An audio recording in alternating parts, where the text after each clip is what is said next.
这是发生在中国的一桩性丑闻，很多中国老百姓都不知道，因为涉及到相关政府参与勾结，所以中国大陆封锁了消息，不让说。这就是令人发指的小红楼事件，在一栋不起眼的楼里，竟然发生了上千名圈禁少女性奴卖淫的买卖，而这起买卖背后的老板，竟是大字不识几个的农民。在繁华璀璨的上海滩，华灯初上，熙熙攘攘的街道上，人们享受着这座城市的活力与魅力。然而，就在这光彩夺目的表象之下，一个令人难以置信的黑暗角落悄然存在了20年之久。这不是一部小说的情节，而是震惊社会的小红楼事件，一个在2020年被揭开的惊天秘密。在这起案件中，据媒体报道，小红楼内圈养了数十名性奴，其中甚至包括年纪最小的14岁少女。许昌路9632号，一个在地图上无迹可寻的坐标，隐藏着一个名为创福大厦9的场所，当地人更习惯称之为小红楼。这栋外表普通的建筑，其内里却是一个充满罪恶的淫窟，一个女性被迫害、被剥削的人间地狱。如果不是官媒的报道，这样的故事似乎只应该存在于遥远的过去或虚构的剧本中。但残酷的现实告诉我们，阳光之下总有阴影。而阴影之下的操纵者是一个叫赵富强的人，他原本是一个小裁缝，却如何在繁华的上海滩编织起一张如此庞大的黑暗网络，将一个个无辜的女性拖入深渊呢？赵富强的故事是一段从底层挣扎到权力巅峰的黑暗史。他出生在江苏泰兴的一个贫困家庭，家境的贫寒让他在小学毕业后就不得不辍学，早早的步入社会谋生。生活的艰辛让他内心深处埋下了对金钱的无限渴望，他梦想着有朝一日能够发家致富，出人头地。为了追求更好的生活，赵富强带着妻子离开家乡，来到了繁华的大都市上海。他们希望在这里找到改变命运的机会。然而，现实远比梦想残酷，上海的竞争激烈，他们只能经营着一家小裁缝店，勉强维持温饱。一次偶然的机会，赵富强在一家发廊店进行了一次消费，那里的灯光昏暗，气氛暧昧，交易的不仅仅是理发服。回家后，他看着妻子清丽的面容，心中萌生了一个邪恶的念头。他开始向妻子灌输一种思想，通过提供特殊服务来吸引更多的顾客，赚取更多的钱财。起初，他老婆坚决反对，但在赵富强的软磨硬泡和花言巧语下，他最终妥协了。赵富强以妻子作为头牌，开始试水皮肉生意。这一决定不仅让他们的小裁缝店迅速变得门庭若市，也让赵富强尝到了甜头。他发现了一条快速发财的捷径。随着第一桶金的积累，赵富强的野心开始膨胀。他不再满足于小规模的经营，而是计划着如何扩大自己的生意。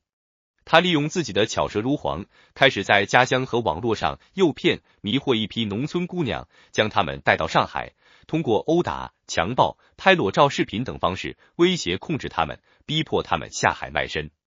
更过分的是，他还会在有些姑娘的私处刻上赵富强专有的字眼，然后对她们进行人格侮辱，让这些姑娘觉得自己是最卑贱的人，离开他就活不了。赵富强以这种手段快速豢养了一批女孩，供男人享乐，积累了大量的财富。走通了这套商业模式，赵富强迅速搜集到了第一批资源。赵富强的生意越做越大，他开始租门面房，开设了旺盛美发店和双双美发店，这两家店成为了他光明正大的进行皮肉生意的掩护。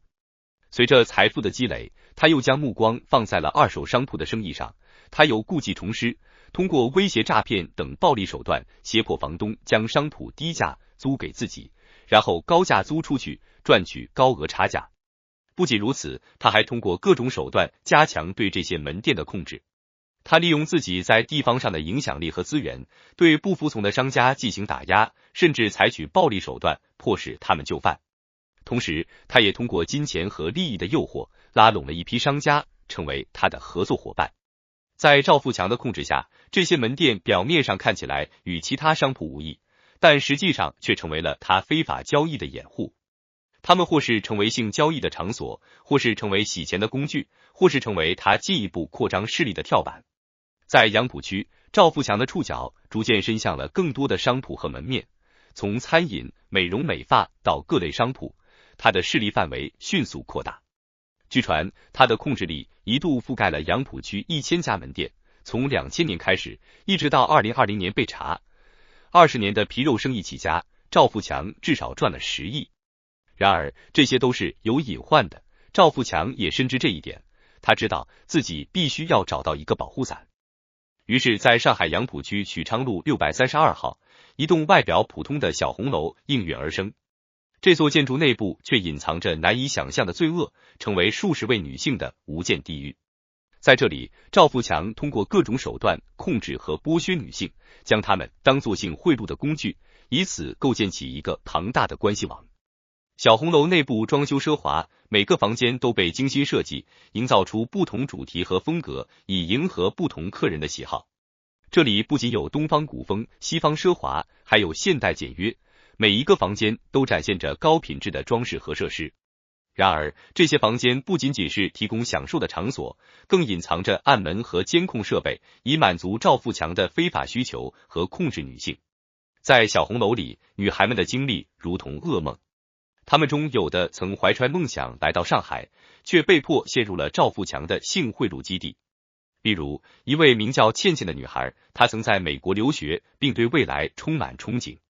然而，她通过招聘广告来到小红楼后，发现自己的工作变成了陪吃陪喝陪睡。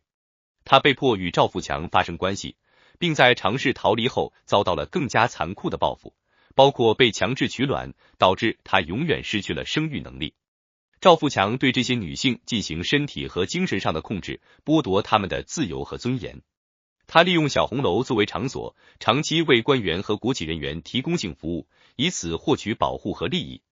他的行为不仅局限于性贿赂，还涉及组织、领导黑社会性质组织，实施诈骗、强迫交易、敲诈勒索、寻衅滋事等犯罪行为。这些女孩们在小红楼中遭受了无尽的痛苦和屈辱，她们不得不忍受官员们的挑衅、侮辱和暴力。每一次接客都是心灵的折磨，但他们没有选择，只能顺从命运的安排。而在赵富强所构建的黑暗帝国中，权力的腐败和堕落被展现得淋漓尽致。他与各级领导之间形成了一条以性贿赂为核心的黑暗链条，他们相互勾结，编织出了一个错综复杂的权力与资本的交易网络。通过持续的行贿和提供嫖宿等手段，赵富强成功的拉拢并腐蚀了当地的国家工作人员和国有企业员工，这些人成为了他黑金帝国中的保护伞，使得他的犯罪行为得以长期逃避法律的制裁。正义的迟来虽然令人感到遗憾，但终究不会缺席。小红楼事件的曝光过程是一次正义与邪恶斗争的缩影。在2020年，这起震惊社会的案件终于得到了法律的审判。2018年初，受害女孩崔倩找到机会逃出小红楼，开始向上海市委和杨浦区公安局等有关部门进行实名举报。她始终坚持举报，虽然初期没有引起足够的重视，但情况很快发生转变。中央扫黑除恶调查组进驻上海后，崔倩再次实名举报了赵富强，这次举报引起了关注，赵富强强奸案得以立案。小红楼事件终于曝光，赵富强的罪行也随之揭露。